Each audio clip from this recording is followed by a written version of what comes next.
Rila will see you now. Who? Case asked. The one who may know about your map. Case's heart quickened, and he followed Atoma away from the party. He realized he was being led to the wagon where he'd seen the figure earlier that day. Waiting for them, on the porch of the wagon, was a robed figure. Atoma bowed reverently, and the figure nodded in return. She is a woman of great wisdom and magic, said Atoma. If she chooses, she will help you with your journey. Great wisdom and magic, scoffed Alwyn. In my day, you had to earn that kind of praise. Now anyone who can throw a fireball thinks they're a master mage. Is that jealousy I hear? Case smiled. Hardly, grumbled Alwyn. Leave dagger here, said Rila. No magic inside.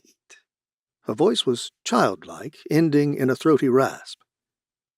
Taking his dagger out of his belt, Case looked up, trying to see her face behind the shadows, but she turned and disappeared inside. Following her, he climbed the short steps and, pushing aside the tapestry, he went into the covered wagon. The inside of the wagon flickered with the light of dozens of candles. Richly colored fabrics covered the walls. Pouches of cloth and leather hung from hooks along the ceiling.